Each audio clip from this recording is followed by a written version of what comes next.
Leviticus 25. At sinalita ng Panginoon kay Moises sa bundok ng Sinai na sinasabi, salitain mo sa mga anak ni Israel, at sabihin mo sa kanila, pagpasok ninyo sa lupain na ibibigay ko sa inyo, ay mangangilan ng isang Sabat sa Panginoon ang lupain. 6 na taong hahasikan mo ang iyong bukid, at 6 na taong kakapunan mo ang iyong ubasan, at titipunin mo ang bunga ng mga iyan. Datapwat sa 7 taon ay magiging Sabat na takdang kapahingahan sa lupain, Sabat sa Panginoon, huwag mong hahasikan ang iyong bukid, ni kakapunan ang iyong ubasan.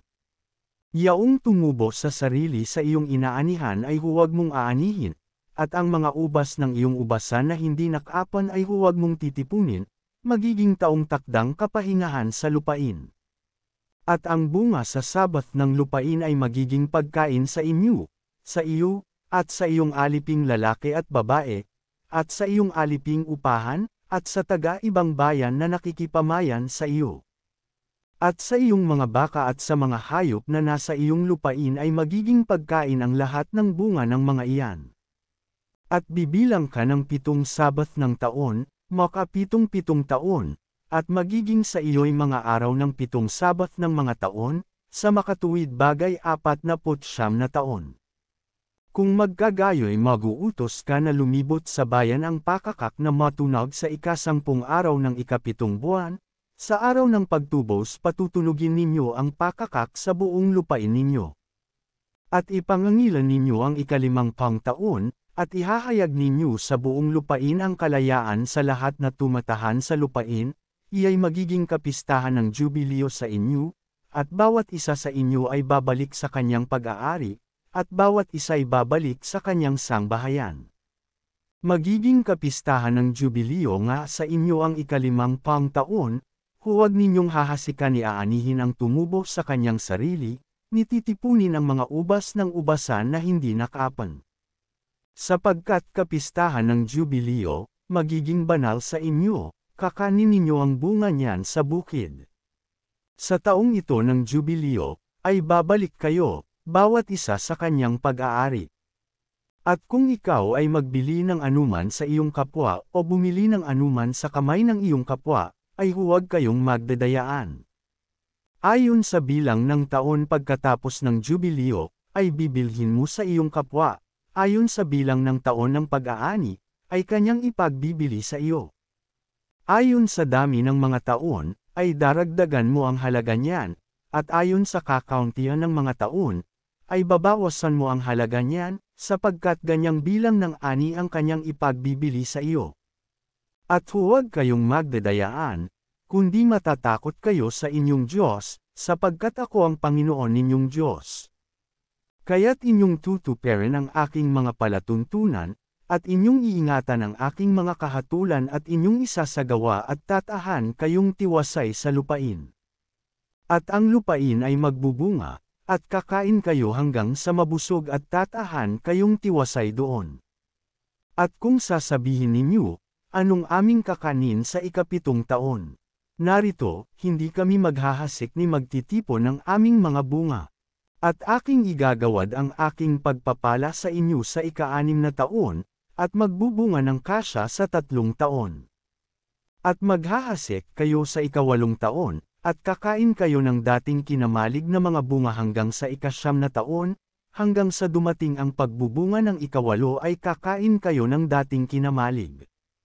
At ang lupain ay hindi maipagbibili ng magpakailanman, sapagkat akin ang lupain, sapagkat kayo'y taga-ibang bayan at makikipamayang kasama ko. At sa buong lupain na iyong pag-aari ay magkakaloob kayo ng pangtubo sa lupain. Kung ang iyong kapatid ay maghirap, at ipagbili ang anuman sa kanyang pag-aari, ay paroroon ng kanyang kamag-anak na pinakamalapit sa kanya, at tatubusin ang ipinagbili ng kanyang kapatid. At kung ang taong yaon ay walang manunubos, at siya yumaman at nakasumpong ng kasapatan upang matubos yaon, ay kanyang bilangin ang mga taon pagkatapos na kanyang naipagbili, at isasauli ang labis sa taong kanyang pinagbilhan, at babalik siya sa kanyang pag-aari. Ngunit kung siya'y walang kasapatan, upang maibalik niya sa kanya. Ang ipinagbili ay matitira nga sa kapangyarihan ng bumili hanggang sa taon ng Jubileo, at sa Jubileo ay maaalis sa kapangyarihan ni Yaon, at ang may-ari ay babalik sa kanyang pag-aari. At kung ang isang tao ay magbili ng bahay na tahanan sa nakukutaang bayan ay matutubos niya sa loob ng isang buong taon pagkatapos na maipagbili, sapagkat isang buong taon ang kanyang matuwid ng pagtubos. At kung hindi matubos sa loob ng isang buong taon, ang bahay na nasa nakukutaang bayan ay lalagi magpakailanman, na pag-aari niya ang bumili. Sa buong panahon ng kanyang lahi, hindi maaalis sa kanya sa Jubileo. Ngunit ang mga bahay sa mga nayo na walang kuta sa palibot, ay aariing para ng sa mga bukirin sa lupain, kanilang matutubos, at sa Jubileo ay magsisyalas. Gayon may sa mga bayan ng mga Levita, kailan may maaaring matubos ng mga Levita ang mga bahay sa mga bayan ng kanilang pag-aari. At kung ang isa sa mga Levita ay tumubos, ang bahay na ipinagbili at ang bayang kanyang pag-aari, ay maaalis sa Jubileo, sapagkat ang mga bahay sa mga bayan ng mga Levita ay kanilang pag-aari sa gitna ng mga anak ni Israel. Datapwat ang mga bukid sa palibot ng mga bayan nila, ay hindi maipagbibili, sapagkat pag-aari nila magpakailanman. At kung maghirap ang iyong kapatid at manglupaypay sa iyong siping, ay iyo siyang aalalayan na patutuluyin mo, na manunuluyan sa iyong parang taga-ibang bayan at nakikipamayan. Huwag kang kukuha sa kanya ng patubo o pakinabang, kundi matakot ka sa iyong Diyos, patuluyin mo ang iyong kapatid. Ang iyong salapi ay huwag mong ibibigay sa kanya na may patubo, ni ibibigay mo sa kanya na may pakinabang ang iyong pagkain. Ako ang Panginoon ninyong Diyos, na inilabas ko kayo sa lupain ng Ehipto, upang ibigay ko sa inyo ang lupain ng Canaan, at ako'y maging inyong Diyos. At kung ang iyong kapatid na kasama mo ay maghirap at pabili siya sa iyo, ay huwag mo siyang papaglilingkuring parang alipin. Ipalalagay mo siyang parang lingkod na upahan at parang nakikipamayan, hanggang sa taon ng Jubileo ay maglilingkod siya sa iyo. Kung maggagayoy aalis siya sa iyo, siya at ang kanyang mga anak na kasama niya, at babalik sa kanyang sariling sangbahayan, at babalik sa pag-aari ng kanyang mga magulang. Sapagkat sila'y aking mga lingkod, na aking inilabas sa lupain ng Ehipto, sila'y hindi maipagbibiling parang mga alipin.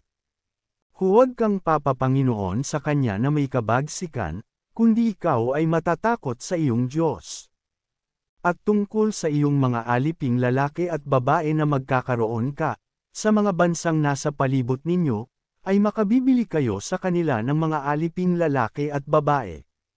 Saka sa mga anak ng mga taga-ibang lupa na nakikipamayan sa inyo, sa mga ito'y makabibili kayo, at sa kanilang mga sangbahayan na nasa inyo, na mga ipinanganak nila sa inyong lupain, at magiging inyong pag-aari. At inyong iiwang pinakapamana sa inyong mga anak pagkamatay ninyo, na pinakapag-aari, sa mga iyan kukuha kayo ng inyong mga alipin magpakailanman, ngunit sa inyong mga kapatid na mga anak ni Israel ay huwag kayong magpapanginunan na may kabagsikan. At kung ang taga-ibang lupa o ang nakikipamaya na kasama mo ay yumaman, at ang iyong kapatid ay maghirap sa siping niya, at pabili sa taga-ibang bayan o nakikipamayan sa iyo o sa sinumang kasangbahay ng taga-ibang lupa. Pagkatapos na siya'y maipagbili ay kanyang matutubos, isa sa kanyang mga kapatid ay makatutubos sa kanya. O ang kanyang amain o ang anak ng kanyang amain ay makatutubos sa kanya, o sinumang kamag-anak na malapit niya sa kanyang sangbahayan ay makatutubos sa kanya, o kung yumaman siya ay makatutubos siya sa kanyang sarili. At kanyang bibilangan yaong bumili sa kanya, mula sa taong bilhin siya hanggang sa taon ng Jubileo, at ang halaga ng pagkabili sa kanya ay magiging ayon sa bilang ng mga taon, at gagawin sa kanya ay ayon sa panahon ng isang lingkod na upahan. Kung maraming taon pa ang kulang niya, ayon sa dami ng mga iyan, ay isa sa uli ang halaga ng kanyang pagkatubo sa kanya na salaping sa kanya'y ibinili. At kung kaunti ang mga taong nagkukulang hanggang sa taon ng Jubileo ay ibibilang sa kanya, ayon sa kanyang mga taon na nagkukulang ay isa sa uli ang halaga ng kanyang katubusan.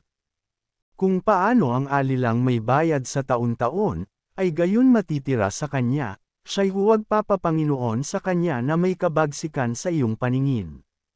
At kung hindi siya tabyusan sa mga paraang ito, ay aalis siya sa taon ng Jubileo, siya at ang kanyang mga anak na kasama niya. Sapagkat sa akin ang mga anak ni Israel ay mga lingkod, sila'y aking mga lingkod na aking inilabas sa lupain ng Ehipto, ako ang Panginoon ninyong Diyos.